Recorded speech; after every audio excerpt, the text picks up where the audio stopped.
So welcome everyone.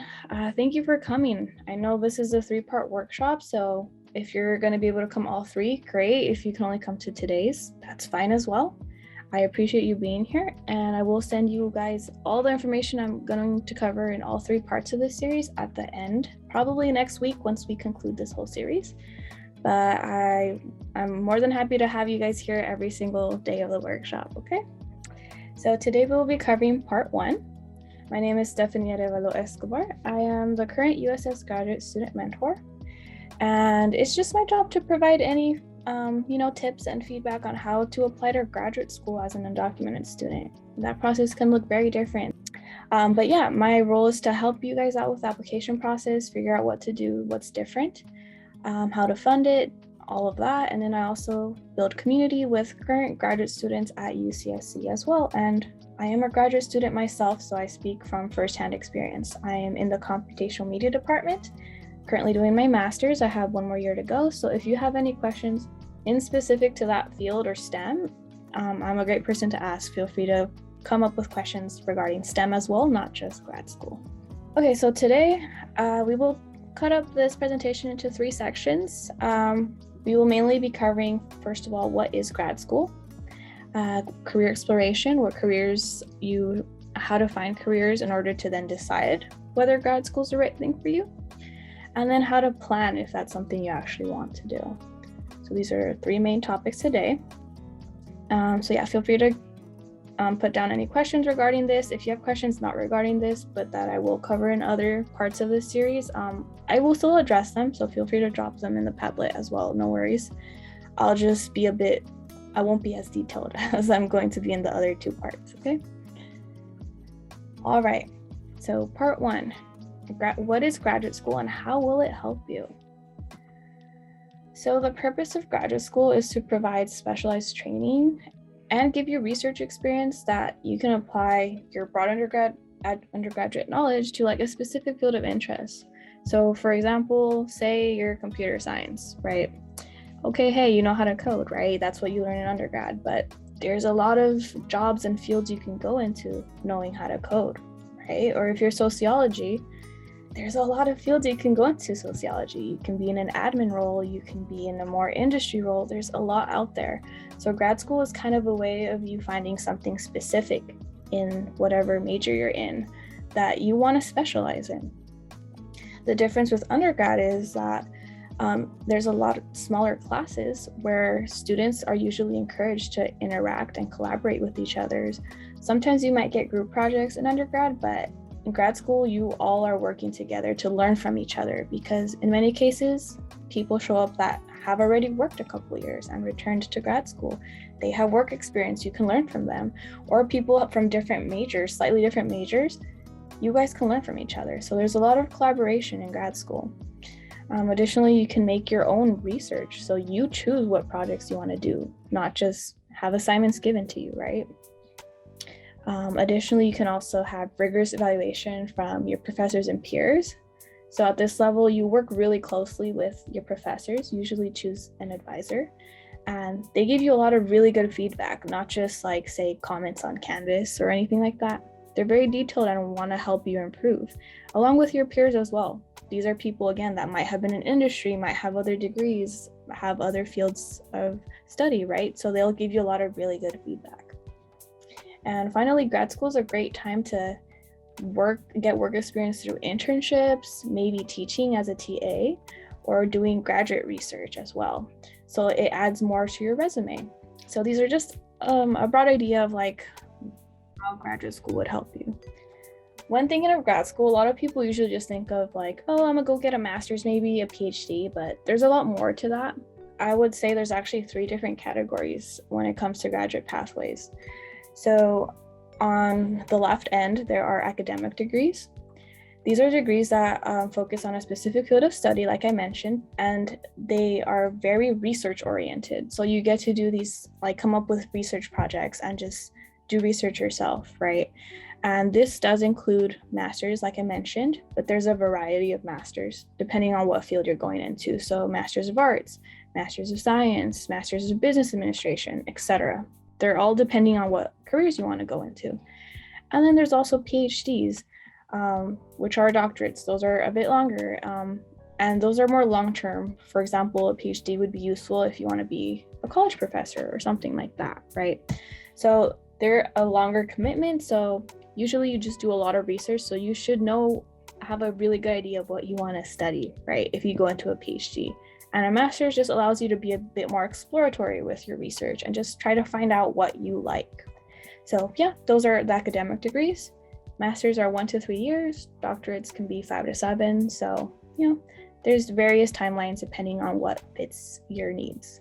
In addition to that, however, there are professional degrees. The difference with these is that they are career-specific degrees, and they can last anywhere between 1 to 5 years, depending what it is. What I mean by career-specific is, for example, a JD.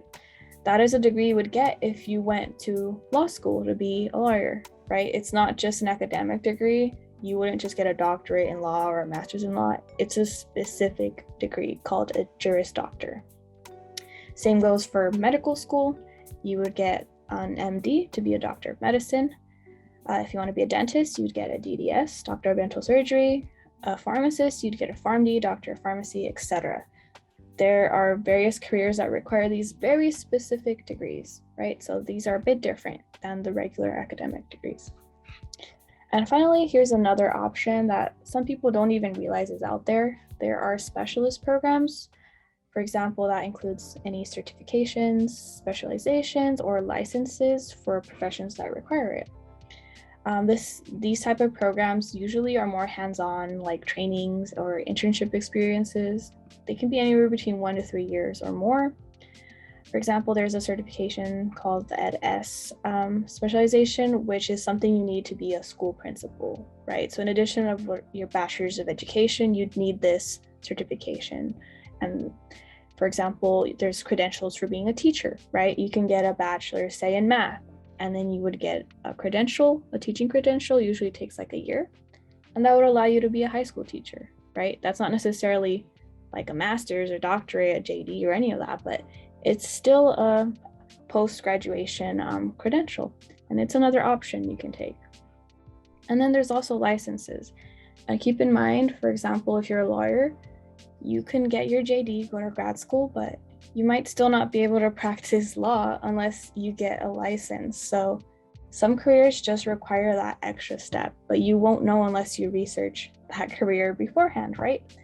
So before going into, committing to grad school, you should really research what you want to do because some careers are a bit long, right? So yeah, if you want to be a lawyer, by the way, you go to grad school, you also have to get a license. Keep that in mind. These are the 3 main categories of pathways. However, what are reasons for pursuing grad school? Well, some people might want to go just to get knowledge in a specific subject. Some feel that undergrad is just very broad. You learn a lot of different things because they want you to be a well-rounded student, right? That's what universities want. But sometimes you just didn't get to take classes specific to things that interested you. So that's what grad school is for, right? To gain knowledge. In other cases, it's a career requirement to get a master's or a PhD. Or for example, like I mentioned, those professional degrees. You're required to have that if you want to be a doctor, for example. So sometimes you're required to go to grad school. And finally, others just want to go to grad school to be a better candidate for the job market. It's very hard out there to get jobs. So having that master's over a bachelor's or a PhD is sometimes what you need to build your resume and get better positions maybe. So these are 3 reasons why someone would want to go to grad school. Okay, so now we're moving on to this quote just to take a little different step. So C.G. DeBosch is a graduate counselor, just an advisor, a career advisor in general.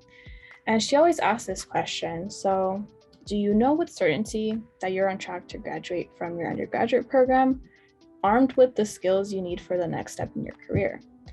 So, okay, you've been doing your bachelor for a couple of years, right? Like going through the motions, taking all those classes, busy, stressed, but are you ready? Do you know what you want to do after? Right? Sometimes we just have graduation in mind, but we don't think after. So this is just to put that in perspective. As an undocumented college student, you don't only have the pressures of assignments, school, social life, etc. You have the constant stress of your legal status, maybe not just of yourself, but your family too. And that can be very stressful. And that's like a big responsibility to hold, right? So I'm glad that you guys are here. Taking the time to come here and learn about how to keep going after your bachelor's is really important. And it means that you're taking the time to learn about more things despite all these other pressures that you have around you. So I'm glad to have you here today. And a lot of undocumented students sometimes reach the end of their bachelor's and they're like, okay, great, this is a great achievement. Sometimes they're first gen, their family's proud of them, but sometimes we don't think through beforehand, right? Like we get there and we're like, okay, I didn't get a job yet. What do I do now? Or like, maybe I don't like the jobs that are out there. Should I go to grad school? But at that point, you didn't even think about it. So this is why you're here, to, plan ahead and think about that beforehand. This is why we need this next step, career exploration.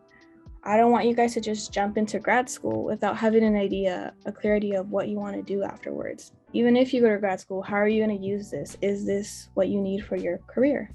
So let's go into the career exploration step. Okay, so first step is do your research, okay? It's important to look into your career, especially as an undocumented person, because that might require a couple other steps, right, compared to others. But how do you start? It can be easy to tell you to do your research, but how do you even do that? Here are a couple ways. The internet is so useful, so that's where I would suggest you start first, okay? So hopefully some of you have already started thinking about your career, but if you haven't, here are a couple resources. There are a couple websites. This is one through UC Berkeley's Career Center. It's called What Can I Do with a Major in? And you can try to find your major, and it'll show you various categories of jobs that you can go into, and some that you might not have known that were part of your major. For example, I was a math major and I was thinking, okay, well, I'm going to be a math teacher, right? That's usually what people do with a math major. But once I looked at this website when I was an undergrad, I realized, wow, I can do a lot more with my math degree, right? There's a lot of other jobs out there. So very cool website. Here is another website from another career exploration UK-based program. Very similar to the Berkeley one, but it's just another one that might have a couple other perspectives that you guys can use as well. So that's a great way to start. Just get a list of what are different jobs and then see what you have to do in these jobs. And if any of them speak to you and you might need to go to grad school for them, great. If you need a certification, great. Now you know. If you need a license, okay, cool. Now you know what jobs, right? It's a lot clearer plan. But in addition to that, we got to think about our status, right? So it's really important to look into what other undocumented individuals have done, right? To see, well, if I don't know how to do it, how did others do it? So there is a really helpful website called Undocumented Professionals. Various undocumented people in our community that are now out in the workforce kind of created this directory where they're all listed there. They kind of share jobs with each other there. You can connect with others. You can see people in various careers and just reach out to them. Ask like, well, how did you get there? I'm interested in that field, right? And that will really help out. So there's a link to that. Additionally, if you don't want to just go work at a company, or if your status, it might be better for you to start your own business, then you can do that too. There is a website called Spark through Immigrants Rising, and it teaches undocumented entrepreneurship. Sparks is an Immigrants Rising website, and they actually have a whole series where you can go through and learn how to start your own business. It's a really great resource for you guys to just log on there, start learning how to create your own business if needed, okay? So that's also an option.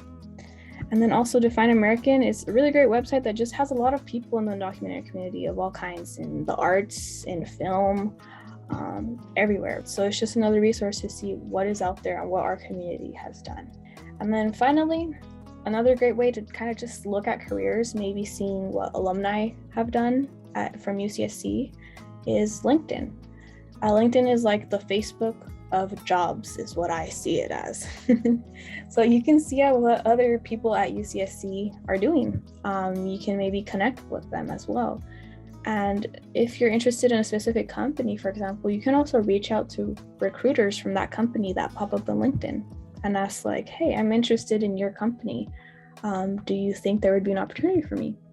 Sometimes it's scary, but hey, reaching out doesn't hurt. The worst thing that could come from it is rejection, right? And sometimes, hey, you never know. You might get opportunities that way that you wouldn't have gotten if you never reached out. So LinkedIn's another great resource. You guys can look it up and set up your own account if you haven't yet. And the Career Center can also be very helpful in helping you set up that account to, show your best self. So feel free to reach out to them if you need help with LinkedIn, or come to my office hours as well. But yeah, these are ways to start exploring careers online. It's as easy as that. You don't have to go out of your room for that. So you can start there.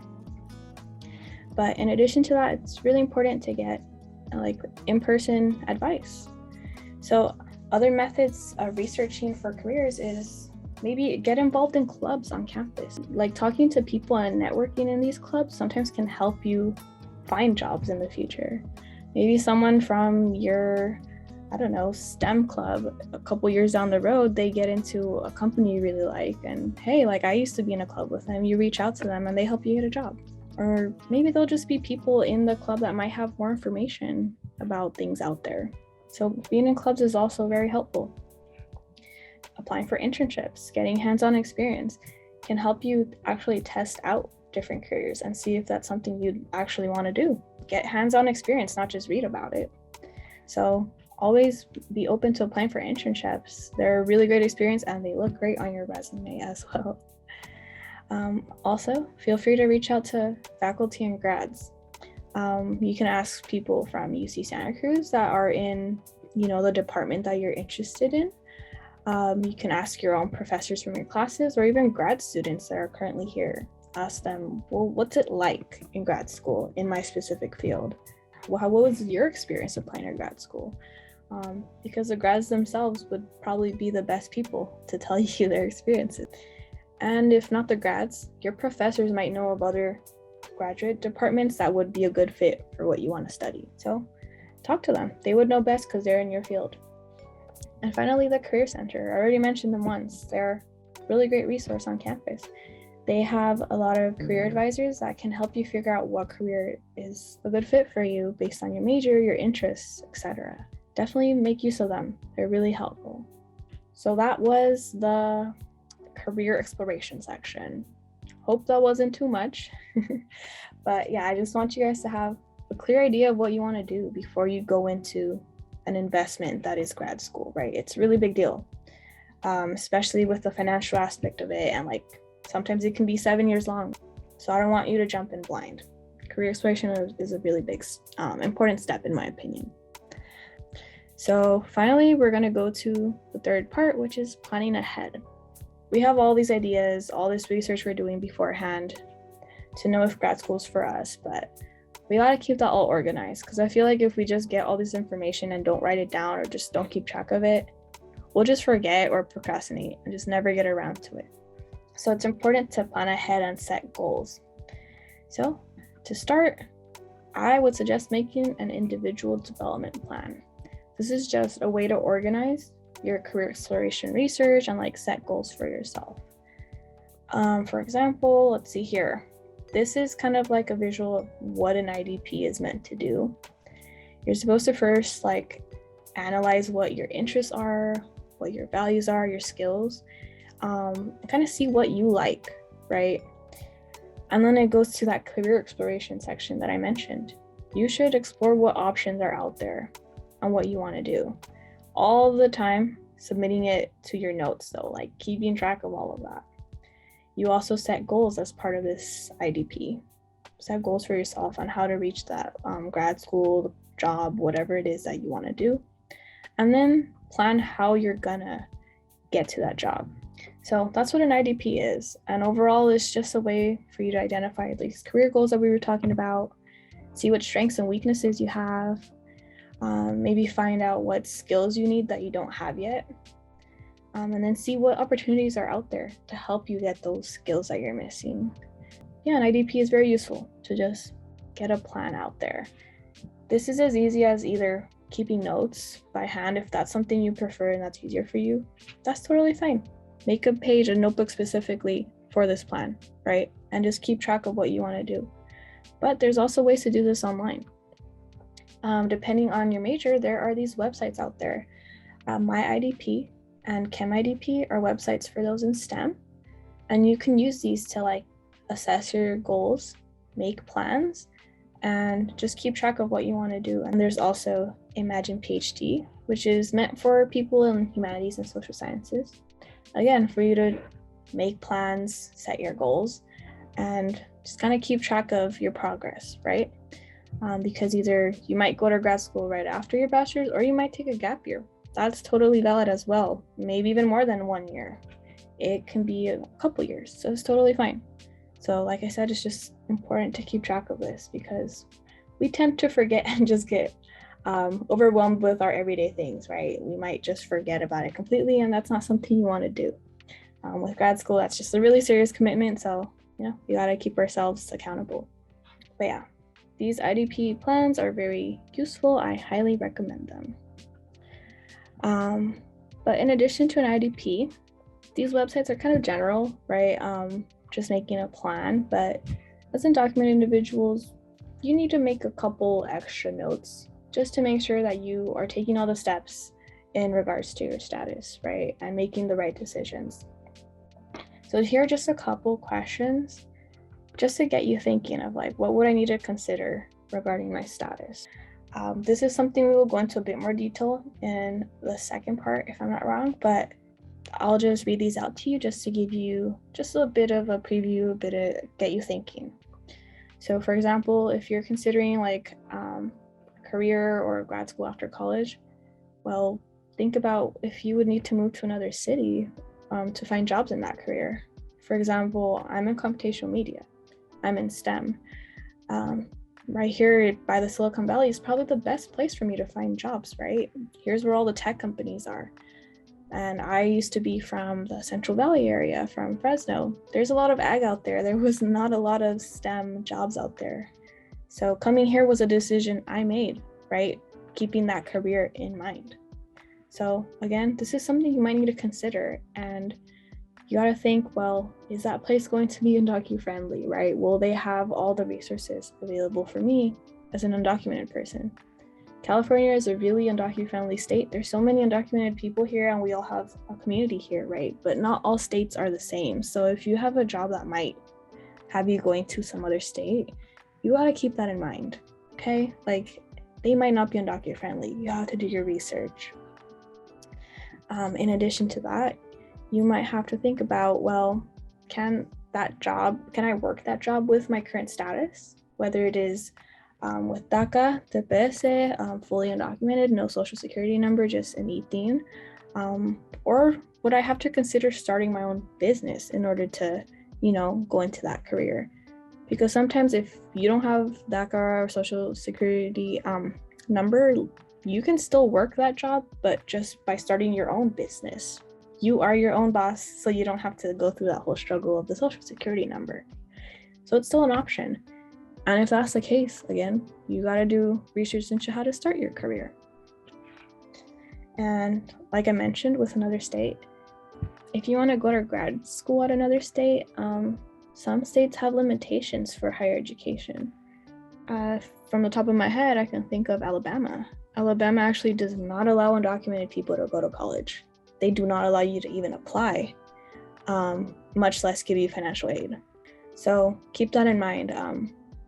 Graduate schools in other states, there's some really great ones, but do your research so you know whether your undocumented status will cause any issues, right? Because some schools are just not accepting, and that's fine. That's not your fault. And finally, check how your status will impact your graduate application requirements. Okay, most graduate schools don't really have you state anything specific about your status. They don't really have any limitations. But just double check. Every graduate department has different application requirements. Okay, so that's just something to keep in mind. we'll cover all these questions in depth in tomorrow's session, okay? But this is just to give you kind of an idea of what to think. All right, and so just one last overview idea I want to put is not one path is the right path. Whatever works for you is the right path. I've seen people that, get their bachelor's in their 20s or whatever, and they come back to grad school in their 40s. That's totally fine. That's valid. That's nothing wrong with that, right? Or there's some people that take like a 3-year gap. They maybe get a little bit of work experience, come back. Some people just take a year gap to just like save up money, maybe get a little bit of experience, and then come back, right? Or some go directly. I came directly to grad school from undergrad, so that's also an option. So yeah, no worries to try to fit a specific mold. There isn't one. Okay. And just a couple resources I wanted to put out there. I do have graduate drop-in hours through Zoom 4 days a week. It's Monday, Tuesdays from 5 to 6, and Wednesday, Thursdays from 10 to 11, just to give you an option in the morning or in the evenings. But again, if you have something else to do in either of those times, you can always email me at our EOP 540 website, and I'll be glad to make an appointment with you on whatever other time works. And this is just a flyer of my drop-in hours. And we also have GIP, the Graduate Information Program. They're under EOP as well, and they're really helpful with everything grad school. So they're also another resource. They're, however, by appointment, so that'll be a little bit different.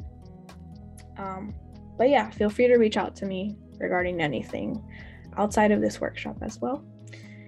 And yeah, that's pretty much it for today. It's a lot of information every part, which is why I split it up, but I hope it wasn't overwhelming for today. I kind of went through it fast, but I did that on purpose so we can get through all the questions at the end. I hope that's okay. And so we'll have these other parts in the coming 2 days, okay? So now that we're here, I'll open it up for you guys to just speak up, give any questions, drop them in the chat, or I'll just go on to the Padlet and start going through those, whatever you guys feel most comfortable doing. Let's see. You can either raise your hand, speak up, but in the meantime, I'll put up the Padlet just so we can all look at it. Okay, close that up. Okay, cool.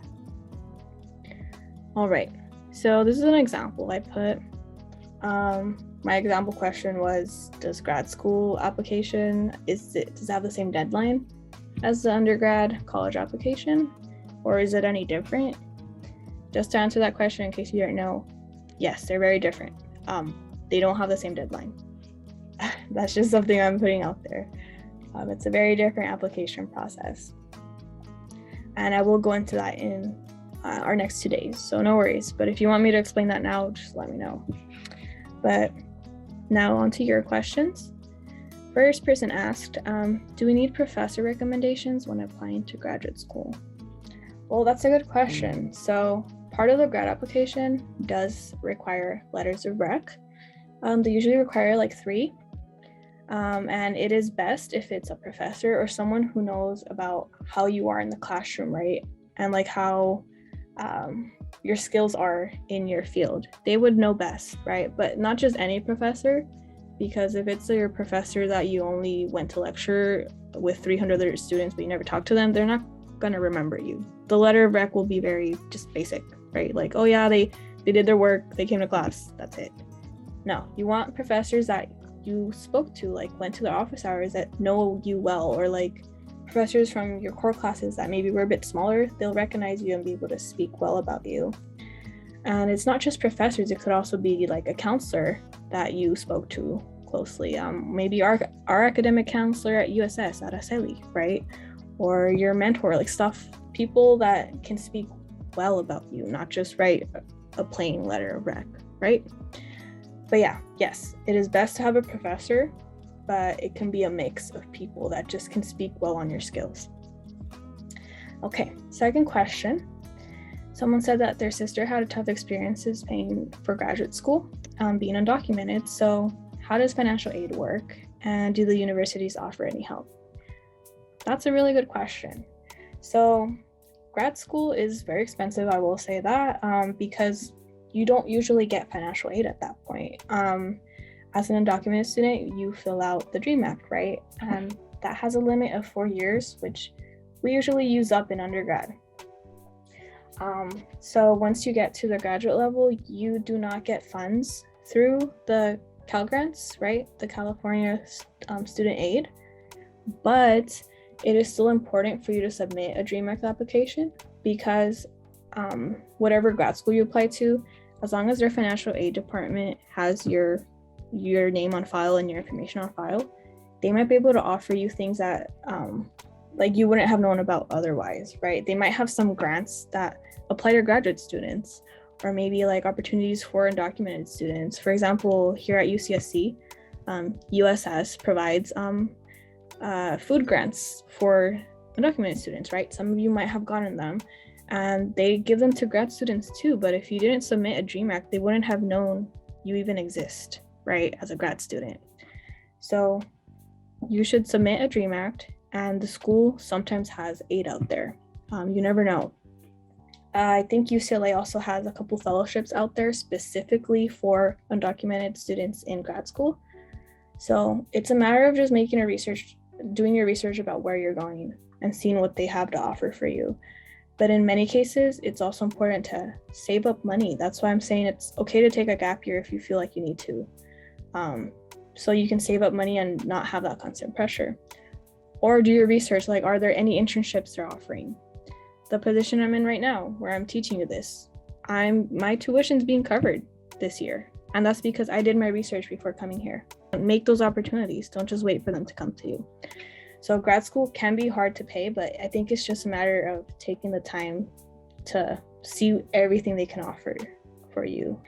Even if it's not posted anywhere, email everyone and anyone to find it. That's my suggestion. And there's also ways for you to get loans as well if you need more money to just like add up everything, right? Add up that last bit that you need to cover everything.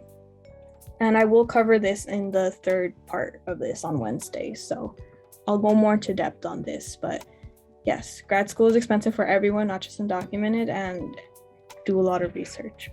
Next question is, do we need to do internships if we plan on applying to grad school? Well, in most cases, that's something that these schools really value.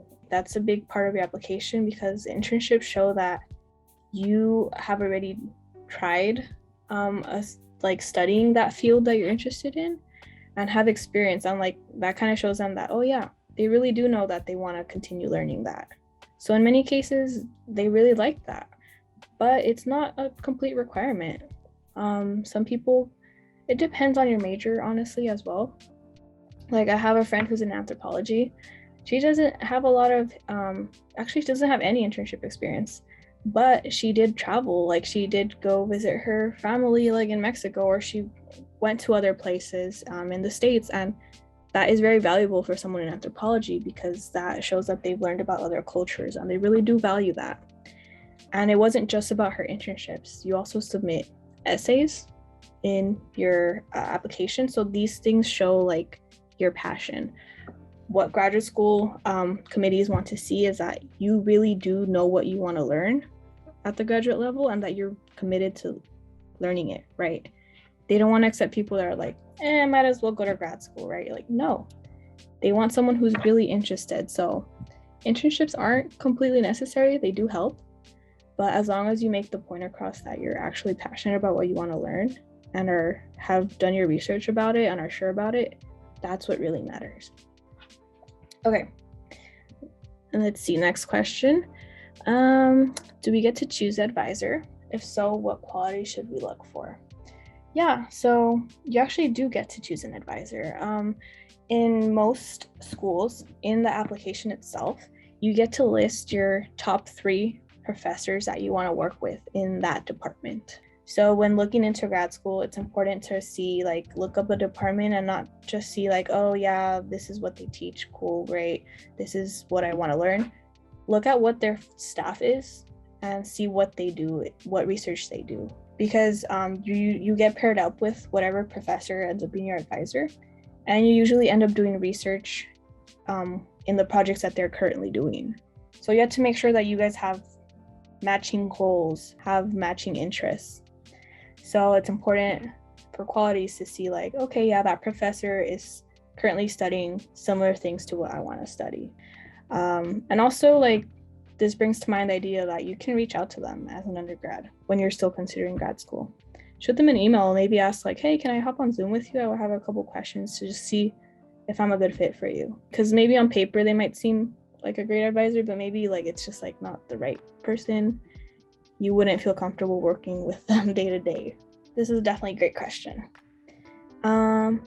Okay. And this other question says, how much research experience do we need beforehand, if at all? I think this kind of ties into this one. These are kind of go hand in hand, right? It'd be great if you have that experience, but not everyone has the opportunity to do so, which is totally valid. It's totally fine. So like I said, you got to show that you're passionate for that career and you have a clear idea of what you want to study. They don't want someone who comes in lost. So as long as you get to show them in your application through like the essay or anything else that you know what you want to study, it's okay if you don't have that much research experience. For example, other things that you can have instead of research experience is like volunteering positions in like places related to your field, or you participating in clubs related to your field and having maybe even positions in that club, such as like vice president, treasurer, etc. That shows them that you're really interested in what you want to learn and are passionate about it. So yeah, you don't necessarily need research experience, but it helps if you do. But don't be scared about that if you don't have it. That's totally fine. And again, as I was mentioning earlier, you can always take a gap year, and if you feel like you need more work experience, yeah, you can work for a year or two, get other experience, and apply, right? You'll have that experience there. So there's various ways to go about it. And oh my gosh, I'm like right on time. Okay, last question. Can I talk about my own plans after grad school? Oh, that's scary, you guys. Why you're putting me on the spot like that? But I will answer. Okay. So like I did mention, I'm in STEM, right? And Silicon Valley is right here. So as of right now, I'm planning on potentially just moving to San Jose and trying to continue on a job there. I recently got a research position through one of the professors in my lab. So those are my plans after now. But again, like, it's the whole process of just searching what jobs are out there and just constantly applying, because it took a lot of rejections to get this position I have now, right? It took months of me applying and getting emails saying, oh, thanks for applying, but no. So it's just like always having that determination, right? Keep applying, keep trying, because there's a lot of people out there searching the same as you. Okay. But yeah, that's on me, and I think that's the end of the question.